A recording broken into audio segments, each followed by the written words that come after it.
semaine, Diplodata s'intéresse à Hugging Face.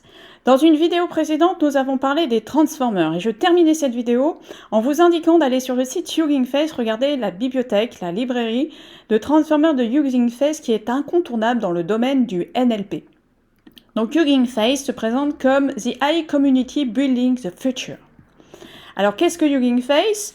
C'est une start-up franco-américaine qui a été fondée en 2016 par deux ingénieurs français et qui a donc créé cette Hugging Face Transformer Library qui affiche plus de 7000 modèles qui couvrent 140 langues et qui est utilisée par 100 000 entreprises. Donc elle est devenue incontournable dans le domaine des Transformers.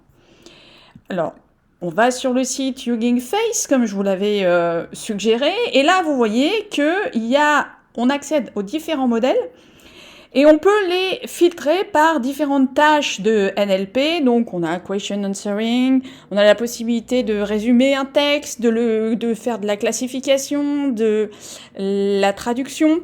Et puis on peut utiliser différentes librairies comme framework, comme PyTorch, TensorFlow, JAX. Alors, il n'y a pas que des modèles sur Hugging Face qui sont accessibles open source, il y a aussi des données. Donc si vous allez dans l'onglet Dataset, vous voyez que là aussi il y a des filtres qui vous permettent d'accéder et de filtrer différents jeux de données. Donc si je choisis celui-là, par exemple, je vois Aquailser, Automatic Speech Recognition. Et alors j'ai la langue, il est en anglais, j'ai la taille et j'ai accès même à des échantillons. Chapter 16. Et j'ai déjà la possibilité d'obtenir ces données pour un train set, pour un validation et test set. C'est-à-dire que je peux directement les implémenter dans mes modèles. Alors, il y a aussi accès via l'onglet. L'onglet, il est là, Space. Vous avez aussi accès Space of the Week. Voilà, c'est la possibilité de voir ce que font ces différents modèles et de les utiliser dans des navigateurs web. Donc là, par exemple, j'ai utilisé Mirnet qui propose de rendre les photos plus claires. C'est l'effet mire-couleur. Pour les gens qui ont mon âge, ils reconnaîtront la référence publicitaire. Et donc, vous voyez que l'image est bien délavée, comme dans la publicité. Alors, ce qui est intéressant, c'est de voir comment Hugging Face va monétiser son offre, qui est pour l'instant et qui est principalement construite sur de l'open source. Ils ont introduit un nouveau produit qui s'appelle AutoNLP. Alors, AutoNLP, en fait, va vous permettre d'importer un jeu de données et de bénéficier, en fait, de la force de Hugging Face, qui est de la mise à disposition des différents modèles de NLP. Ils vont pouvoir entraîner en fait votre jeu de données sur ces différents modèles, classer ces modèles en fonction de leur performance. Donc vous voyez, c'est un certain nombre de budgets, vous allez en entraîner 15.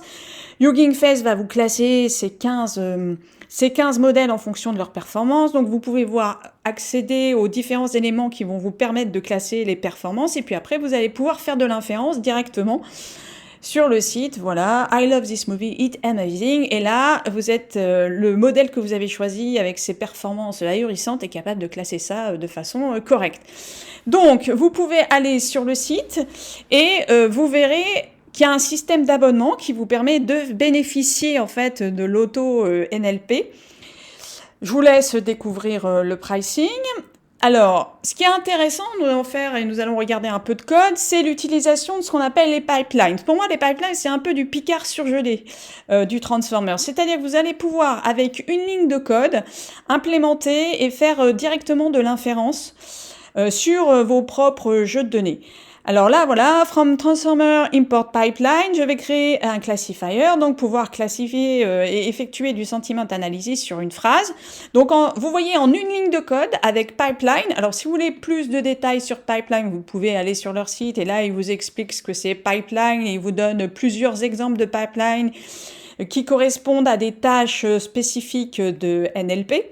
Si on en revient à notre code, vous voyez qu'avec une ligne, je peux importer en fait ce transformer et je peux l'utiliser immédiatement. Il va pouvoir me classer « This is a great tutorial ». Positive. « Your content just sucks ». négatif. Voilà, alors si j'utilise en fait la même chose sur un jeu donné, une phrase française, ça va pas marcher parce qu'il n'a pas été en fait importé avec la spécification que le modèle doit être multilingue, mais si je le fais avec un modèle multilingue, ça marche plutôt bien. Voilà, alors il y a d'autres, je vous laisse découvrir ce notebook, mais il y a d'autres tâches NLP que vous pouvez faire avec les pipelines. Et ce qui est intéressant en fait, c'est le zero shot.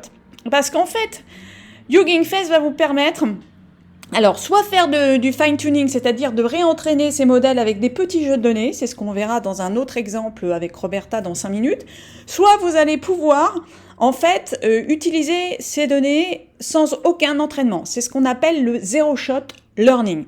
Et donc là, il y a quelques exemples de zero-shot learning, c'est-à-dire que je le spécifie dans l'importation au moment où j'appelle le pipeline, et je vais pouvoir utiliser Camembert, comme son nom l'indique, qui est un BERT français, un transformer français, qui va être capable, en fait, de classer cette phrase dans les différents sujets. C'est-à-dire que Colin est en train d'écrire un article au sujet du traitement de langage naturel, il va être capable, en fait, de me le classer plutôt dans science que dans éducation, ou plutôt dans éducation politique. Enfin, vous voyez l'idée. Par exemple, Laurent Wauquiez reconduit à la tête de la région Auvergne et à la suite du 2e tour des élections, il va être capable de plutôt me le mettre dans politique que musique. Voilà. Voilà les super pouvoirs de pipeline et des transformers et ce qu'on appelle le zero shot learning. Alors, il y a aussi la capacité de résumer des textes. Un texte sur le Covid en une ligne. Voilà, c'est assez lapidaire, mais ça veut bien dire ce que ça veut dire. Et la possibilité aussi d'identifier dans une phrase, par exemple, ce qui est du ressort d'un nom propre et ce qui est une géolocalisation, une localisation géographique. Donc voilà pour l'exemple basique Hugging Face, mais qui vaut une idée quand même des super pouvoirs des transformers qui sont mis à disposition et de la facilité d'usage. Alors le deuxième exemple que je voulais vous montrer, c'est ce qu'on appelle le fine-tuning. Donc je vous ai expliqué, on prend un petit jeu de données et on réentraîne en fait un transformer qui a déjà été entraîné. Là c'est Roberta, donc Roberta c'est descendant de la famille des BERT, n'est-ce pas, et qui a déjà été entraîné sur un corpus gigantesque. Alors, vous pouvez imaginer que pour entraîner des corpus de plusieurs gigabytes de données, il faut de la puissance. Il faut aussi de l'énergie. Et tout ça, ça a un coût écologique, ça a un coût financier. Et donc, le fait de fine-tuner ces modèles et de les utiliser aussi simplement, par exemple, en se servant de pipeline, ça permet de faire des économies. Et puis, ça permet aussi au commun des mortels d'accéder à ces modèles transformers et à pouvoir les utiliser à ses propres fins. Donc là, c'est du fine-tuning de Roberta avec un TPU. TPU, c'est le Tensor Process Unit, donc en fait qui a été créé par Google spécifiquement pour développer, accélérer l'entraînement des modèles de machine learning. Voilà. Donc c'est plus fort que le CPU évidemment, mais aussi que le GPU qui est souvent utilisé. On va y revenir dans le fine-tuning, c'est ça qui est intéressant. Donc voilà le notebook qui permet donc de fine-tuner, de faire de l'affinage, comme on dit en français, sur Roberta avec des TPU. Donc vous allez importer la librairie et puis ce code qui est disponible aussi sur le guide de Transformer. Je vous inviterai à y aller plus tard, mais vous voyez que c'est extrêmement simple. Vous allez appeler donc ce fichier qui va permettre en fait de fine-tuner le Roberta sur un nouveau jeu de dataset qui s'appelle Wikitext2 et puis après vous allez par exemple loguer un TensorBoard pour voir quand vous allez lancer en fait l'entraînement, vous allez voir, hop, voilà l'entraînement visuel. J'ai fait une vidéo sur Weights and Biases. TensorBoard, c'est un équivalent, mais pour TensorFlow qui a été développé évidemment par Google. Et puis, une fois que j'ai entraîné mon modèle, je vais pouvoir directement faire de l'inférence sur ce modèle qui a été fine-tuné. Et donc, avec le TPU device. Et donc là, j'utilise Roberta. Et Roberta, le super pouvoir de Roberta, c'est de pouvoir compléter en fait et de mettre un mot à la place du masque. Et de deviner de compléter la fin de la phrase. Donc, TPUs, il fait plusieurs propositions. TPUs are much faster than PC. Bon, ouais, bof. C'est moyen, ça.